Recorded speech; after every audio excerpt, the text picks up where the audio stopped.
Ça, c'est jeudi dans une capitale sous tension, un homme discret, diplomate, chevronné traverse le couloir du pouvoir congolais. Jean-Pierre Lacroix, numéro D des opérations de paix de l'ONU, sa mission, écouter, convaincre, apaiser, mais surtout mesurer jusqu'où le Congo est en train de basculer entre une guerre qui s'enlise à l'est de la République démocratique du Congo, une opposition scellée et un peuple qui doute du tout du pouvoir comme de l'ONU.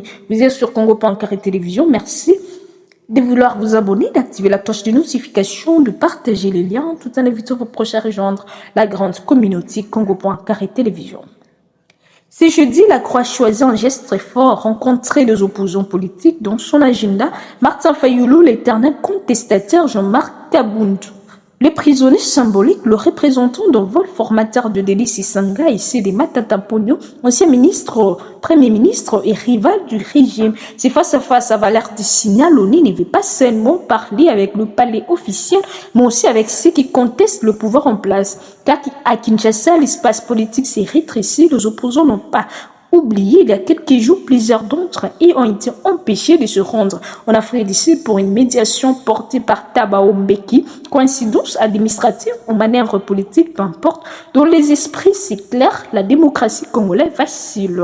Le pouvoir brandit l'argument sécuritaire, l'Est est en guerre, nous n'avons pas les listes de querelles politiciennes, répète dans l'entourage présidentiel. Mais ce discours se heurte à une réalité. La guerre à l'Est dure depuis 30 ans. Allez, l'état du siège instauré en 2021 n'a rien réglé. L'armée piétine, le groupe armé prospère, la MONUSCO s'épuise. Alors, pour beaucoup des Congolais, la question devient qui gouverne vraiment l'État congolais, des milices ou bien de forces régionales et internationales qui se partagent le dividende du chaos. En Outuri, en Nord-Kivu, l'horaire continue. Fin juillet, à Kamunda, 43 civils ont été tués, sacrés par les ADF au Nord-Kivu. Les 1-23 contrôlent toujours des territoires stratégiques, menacent Goma et dictent ses règles. Impôt justice parallèle, fermeture de routes, des centaines de milliers de déplacés sont tassés autour de Goma et Bunga. Les convois humanitaires roulent l'air exhortent les axes routiers se ferment au gré des combats. L'Est de la République démocratique du Congo est devenu une mosaïque des zones interdites où l'État ne fait plus que des apparitions symboliques. Et donc, c'est vide, les Ouazalendo, ces milices d'autodéfense prolifèrent, populaires pour certains, incontrôlables pour d'autres, elles incarnent un basculement, un pays où la sécurité se privatise, où les communautés se protègent seules. La MONUSCO jadis mastodonte oniscient se retire pas à pas. Le Sud Kivu s'est terminé depuis 2024. Reste l'Uturi et le Nord Kivu, mais avec quoi? Quelques bases de patrouille, des hélicoptères face au massacre de masse. L'impression de l'ONU regarde plus qu'elle nager, où les manifestations aussi parfois violentes contre ces casques bleus. Jean-Pierre Lacroix laissé, son mandat est de plus en plus fragile. Sa visite à Bunia et à la base de Fataki ne serait pas anodine. C'est là qu'il se joue la crédibilité, protégée avec moi, mais protégée encore.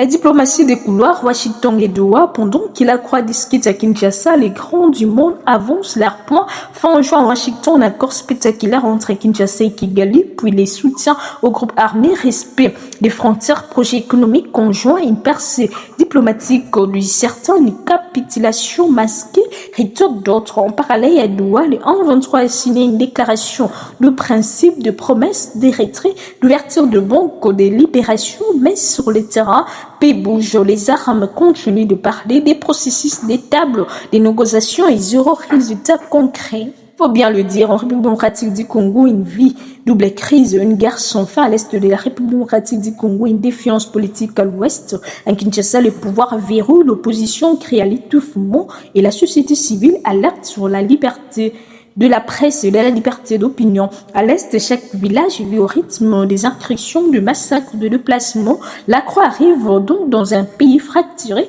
où les Congolais s'interrogent qui vont encore l'ONU et surtout sur qui le protégera quand l'ONU aura définitivement plié le bagage.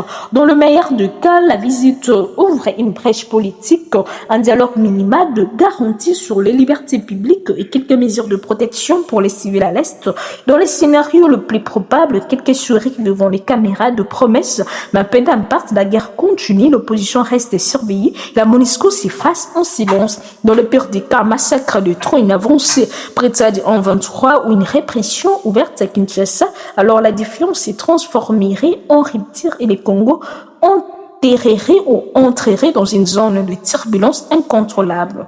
Voilà le paradoxe, un pays aux ressources immenses, à la jeunesse vibrante, mais enfermé dans une guerre interminable. L'ONU veut rester utile, mais n'a plus de moyens de ses ambitions. Le pouvoir congolais veut affirmer sa souveraineté, mais peine à contrôler son territoire. L'opposition veut exister, mais se heurte au verrou du régime. Jean-Pierre Lacroix le sait, il ne changera pas le destin du Congo en quelques jours, mais sa visite rappelle une évidence. La République démocratique du Congo est aujourd'hui à un carrefour dangereux entre stabilisation fragile et chaos prolongé. Incarnée et appuyée davantage sur les contradictions et vulnérabilités, elle peut s'élire entre traite de 9-10 minutes juste à la fin de cette consultation.